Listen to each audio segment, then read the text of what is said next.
Hi there, Tim here again, coming to you with the next in our series of self-guided learning modules. We're going to be looking at the static template editor today, and before we get started, remember this will be hands-on. We'll have pauses for you to have a go at all the things I show you, so please do get yourselves logged into Pencil now. If you haven't done that already, just pause the video and get yourself into your workspace. Today, what we'll be running through is an overview of the static template editor, and then we'll get into building a static template and using a static template. Nice and simple. So we're going to jump right on in straight away, and we are straight into our workspace here. There's a couple of ways that you can get to your template library. If you have some templates already built, they'll be available on your landing page. If you're starting totally from scratch, you'll need to navigate to the template library on the left-hand side. Once we're here, we have a couple of different options. I'm going to start with creating from scratch. So I'm going to create a static template, and that brings me into our editor.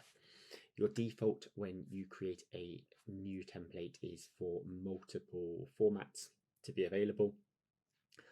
I like to start with one format and then build my variations afterwards, so I'm just going to delete my extra formats. You may prefer to work in multiple formats at once.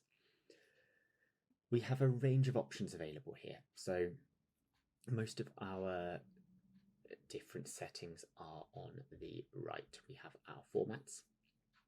What's worth noting here is that we can also put in our safe zones that will only appear on relevant formats. So if I select TikTok, I'm not going to get anything on a 1:1 format, but you'll see on a YouTube square, there it is.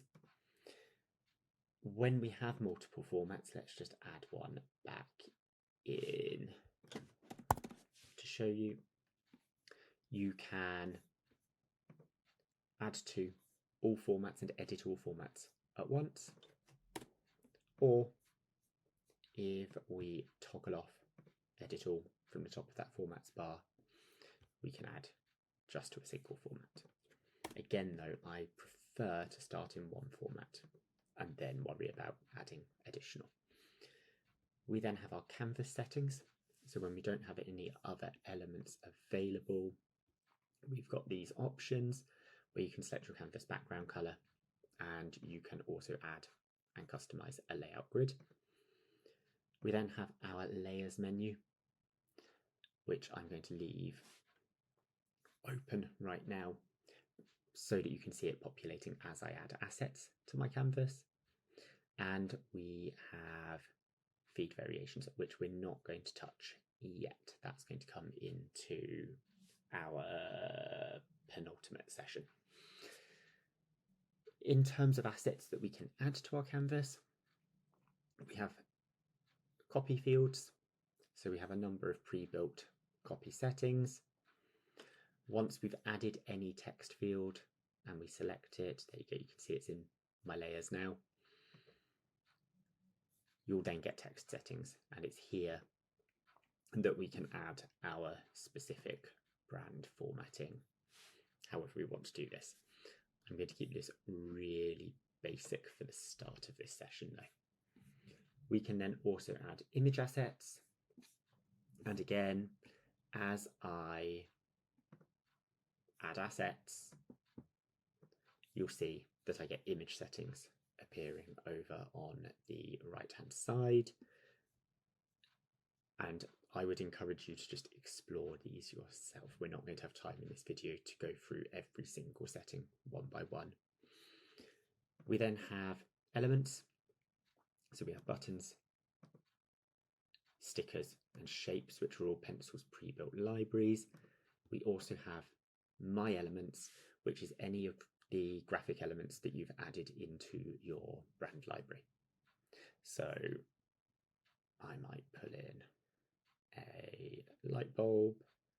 I think these are very large image files, so I'm going to have to scale this right down.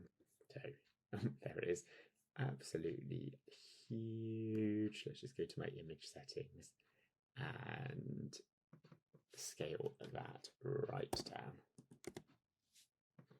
Perfect. We then also have brand elements. So primarily that's going to be your logo and any backgrounds that you have in your brand information.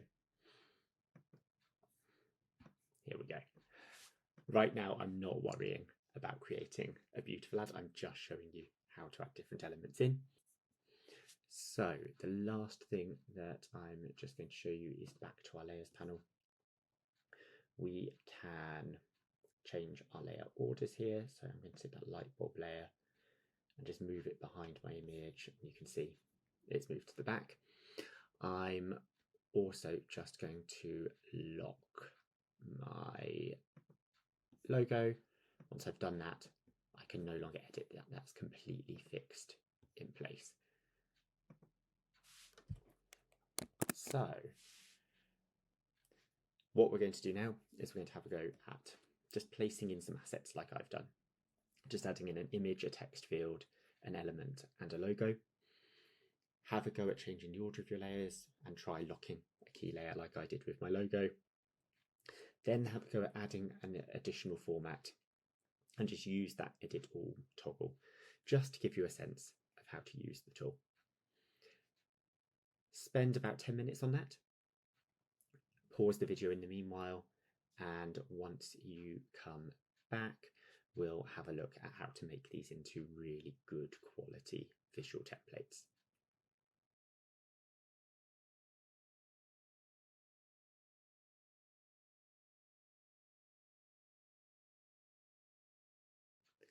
So now that you've had a chance to work on your templates and you've hopefully got some elements in there, we're going to think about how we can make these templates a bit more perfect. So I'm going to stick with some of the key things I have here. I'm just going to reposition a few of these things just to beautify my ad. First of all, I don't want to keep that light bulb right at the back. I definitely want that in front of my image. I'm going to scale my image up to full size to act as a background. I'm going to move my logo, and in fact, I'm going to switch out my logo for the full pencil logo with the brand name as well as the logo itself.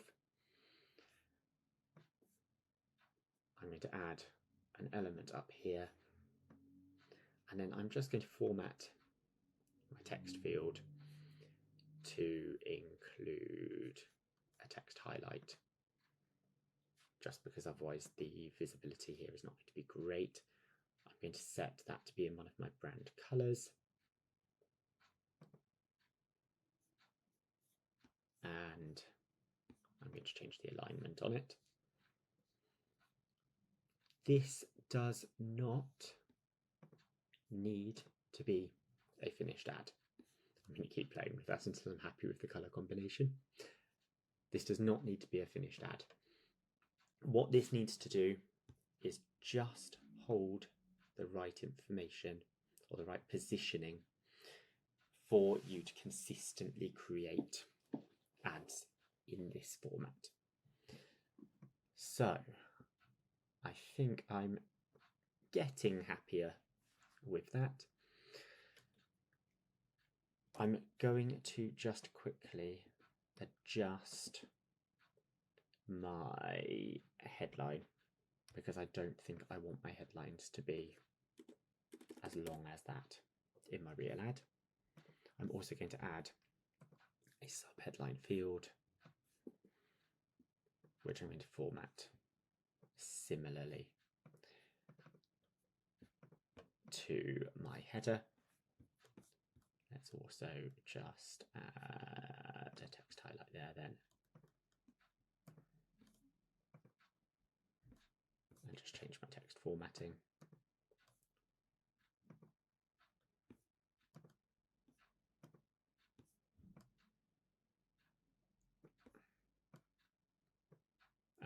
just going to get rid of that element. I think it's too much clutter.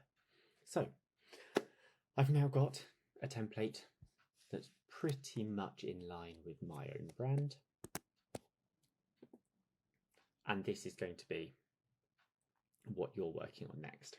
We're continuing with your ad or with your template that you started in the last practice, but we're now really focusing on making it as good as it can be and as on brand as possible. If you have a real ad format from your brand that you can copy, that's a really good idea in terms of getting the sense of how to create templates specifically for your use case. So have a go, again, 10, 15, possibly even 20 minutes this time. Pause the video in the meanwhile, and when we come back together, I'm going to show you how to use your template.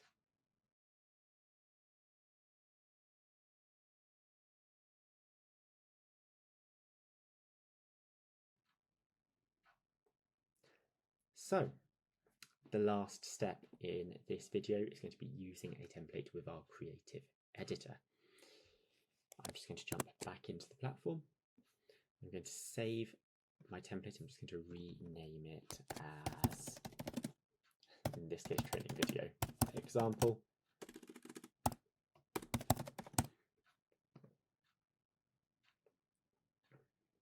And press save.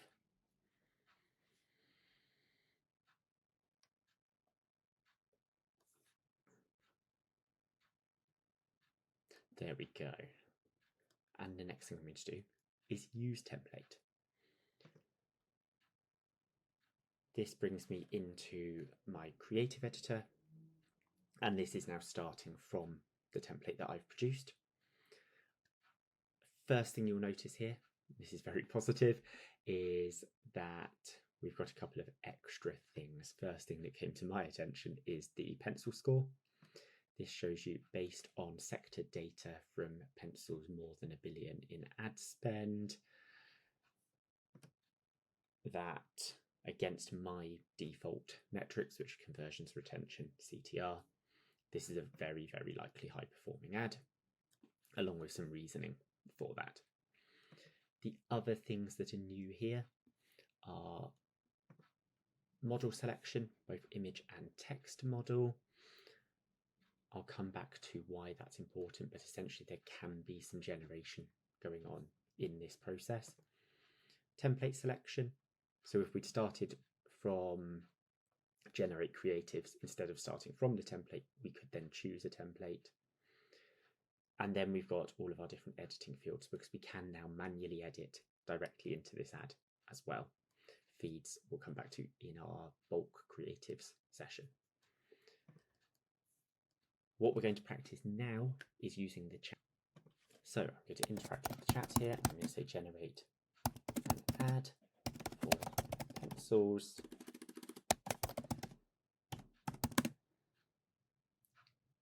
Self-guided learning videos targeted at small enterprise users of the Pencil platform.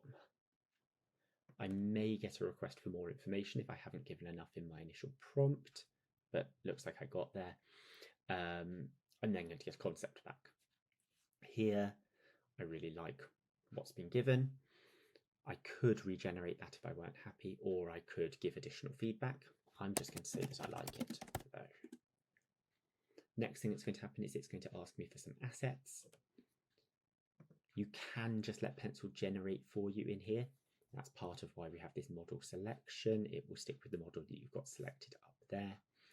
I do want to stick to assets that I've already produced. So I'm going to provide that asset. Pencil is then going to come up with a short form storyboard for me based on the concept it provided earlier. So we've got small enterprises mastering AI creativity, and I'm going to edit in Canvas. Instantly we've got our new header, our new subheader. We've got an image which I think works pretty well. What I can do here as well is I can now use our floating toolbar. So I can give any feedback that I want on this copy. So I'm going to say create a header for Pencil Pro's self-guided learning curriculum targeted at SMEs between 40 and 50 characters.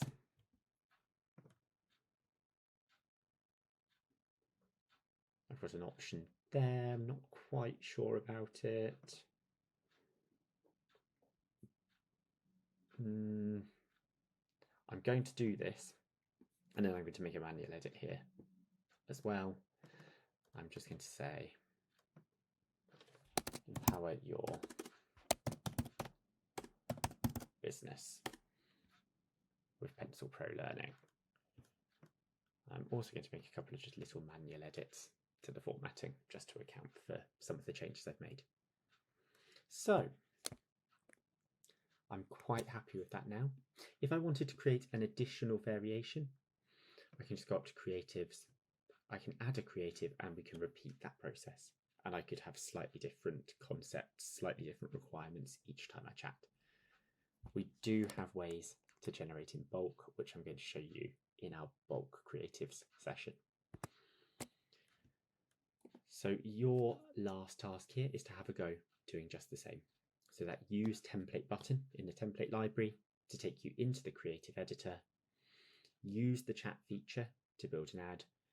Use the floating toolbars and any other editing features that you want to amend your final ad. And then have a go at creating multiple variations on that ad. Take about 15 to 20 minutes to do that. And once you're happy with what you've got, come back and join us again. So just pause the video now and have a go.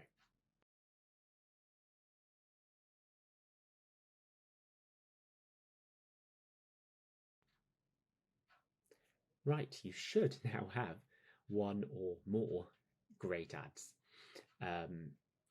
If you still need more practice in that, absolutely take the time after this session to keep on having a go.